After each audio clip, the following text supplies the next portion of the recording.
And so we're hoping that we can come back to that. So I mentioned to you the importance of education and the fact that we have to make a serious investment in ourselves, on our education, public ed, higher ed, and the trades. The second is healthcare, and that's for a quality of life issue, because the #1 cost for any small business or big business, and if you want to compete globally, is healthcare. The third area is our infrastructure. Our infrastructure is falling apart, from our bridges to our roads, to our dams, to our sewage plants. We got to make that investment.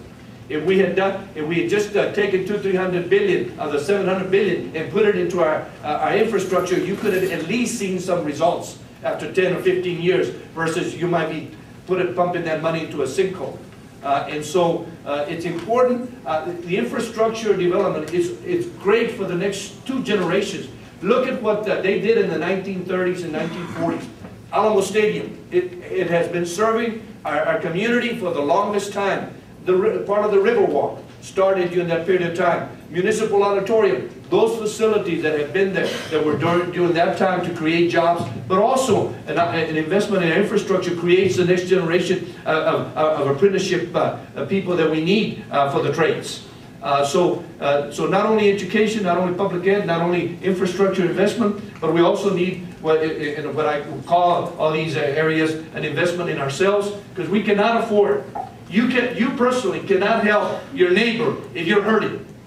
We as a nation, we're hurting. We got to start seeing how do we get ourselves up and be able to pay our debt and be able to do what's needed in order to do what we need to do internationally. And so the next issue is military readiness. We are now more in jeopardy than ever before from a military perspective. We don't have the equipment.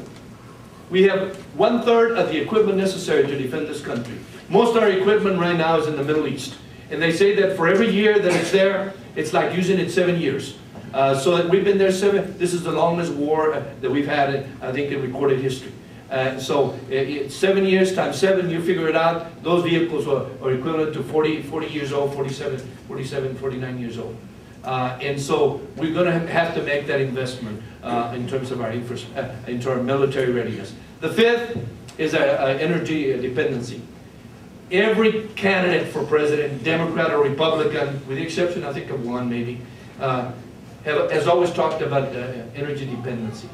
And if there's one area that we have failed on both sides, and from a Democrat and Republican, it's in the area of energy. The only one who might have had it right was Carter, and people laughed at it. Carter actually installed solar panels in the 1970s in the White House, and Reagan came in and took them out. And it happened when the prices went up, but then they came down. They're coming down right now. We got to continue to do the right thing anyway. We got to be self-sufficient. We cannot just allow talk. And if they just talk to you about drilling, yes, that's important. Yes, we need to do that, but that's not the total answer. We got to look at, this district, the 23rd, it goes all the way down to El Paso. In Pecos, to tell you, we got over 340 rigs, 300 wells for natural gas. Natural gas is clean. We can even run cars with it. It's an alternative. It's a major find. So we're going to be, West Texas is going to play a major role on natural gas. We're also doing windtricity.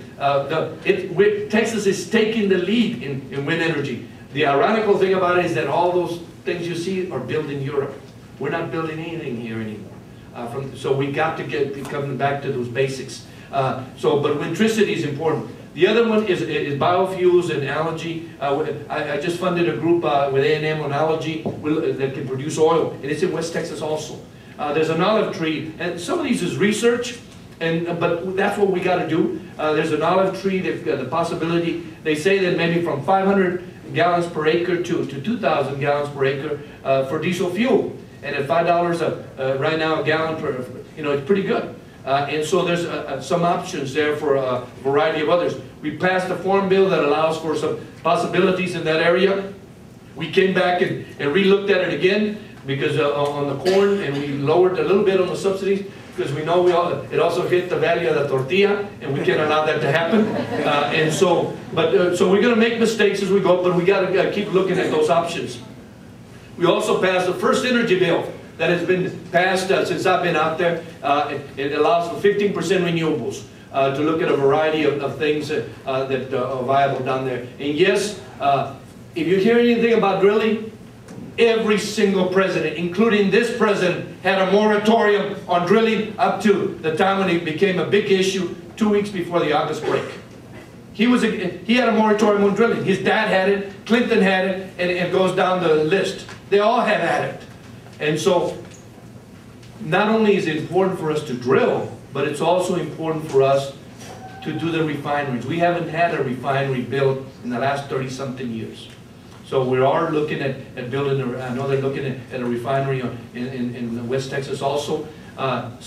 Solar energy is also, the technology has improved. The basic thing we need to do, and some of you might not like City Public Service, but it's one of the few companies that's diversified. It's got 40% nuclear, it's got coal, it's got gas, it's got solar, it's got wind, and a variety. So when the price goes up on gas, they can go to the other, and it benefits the consumer. When you have an electric company that only has gas and the price goes up, you're stuck. That's it. And a lot of them are in that situation. And so we got to diversify our portfolio as a nation and become self-sufficient. You know, and so those are the key things that I think are important, and I call them an investment in ourselves when it comes to education, when it comes to healthcare and quality of life, when it comes to the infrastructure development, when it comes to the issue of energy, and then military readiness. Those two